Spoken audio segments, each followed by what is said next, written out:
Холивудските ѕвезди Зендаја и Том Холанд според повеќе странски медиуми организирале приватна свадбена прослава со семејството и најблиските пријатели неколку месеци откако наводно тајно стапиле во брак. Прославата, како што објавува People, се одржала во вторникот во луксузниот хотел Бревербрук, голем селски имот во Сари, Англија, недалеку од местото каде што пораснал Том Холанд. Според The US Sun, младенците презеле строги мерки за да ја зачуваат приватноста на настанот. На сите гости, како и на персоналот, им било забрането да користат мобилни телефони. Том и Зендаја направија се за да не протечат информации и фотографии. Затоа ниту гостите, ниту персоналот не смеја да ги користат своите телефони, изјавил извор за британскиот таблоид. Според истите информации, Холанд и Зендаја изнајмиле цел имот за повеќе од $670,000, претворајќи прославата во целосно приватен настан. Гласините дека двојката веќе е во брак првпат добија на тежина во март годинава, кога долгогодишниот стилист на Зендаја, Ло Роуч, на доделувањето на САК наградите, изјави дека свадбата веќе се одржала. Сопругата на холивудскиот актер Брус Вилис, Ема Хеминг, го откри првиот знак дека забележала дека нешто не е во ред со познатиот актер. Тоа се случило долго пред да му биде диагностицирана фронтотемпорална деменција. Пелтечењето како прв знак на болеста, како што таа изјави во подкастот Making Space with Hoda Kotb. Првиот симптом не бил губење на меморијата, туку враќање на проблемот со пелтечењето со кој актерот се борел како момче. Во 2023 година семејството Вилис објави дека познатиот актер страда од фронтотемпорална деменција, ретка форма на деменција која првенствено влијае на однесувањето, говорот и комуникацијските вештини.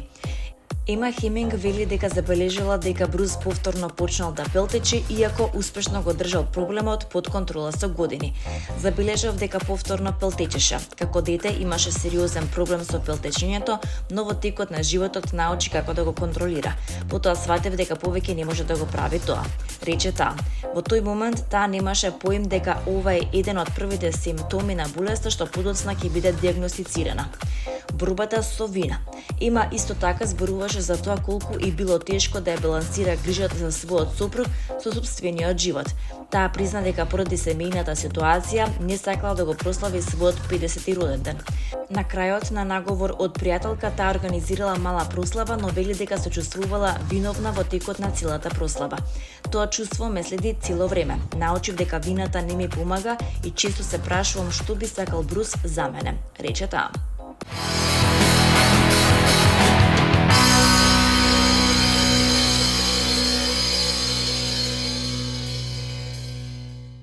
Денес роден ден прославува еден од најталентираните македонски музичари од својата генерација, Мартин Вучич, кој е роден на 7 август 1982 година во Скопје.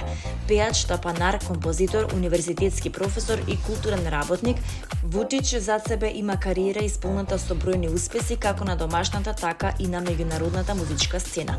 Љубовта кон музиката ја покажал уште како дете. Тапани започнал да свири на само 3 годишна возраст, а веќе на 7 години настапувал на фестивали за детска музика. Во почетокот на новиот милениум се етаблира како една од најголемите млади поп звезди во Македонија, освојувајќи награди на фестивалите Охрид Фест, Макфест и Будва, а песната Рано ми е да се врзам стана еден од најголемите домашни хитови во 2002 година.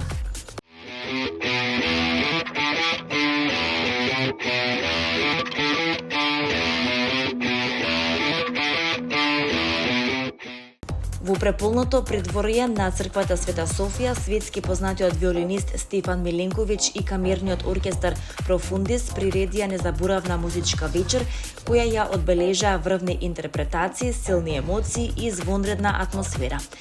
Концертот се одржа во рамки на програмата на 66-то издание на фестивалот Охридско лето.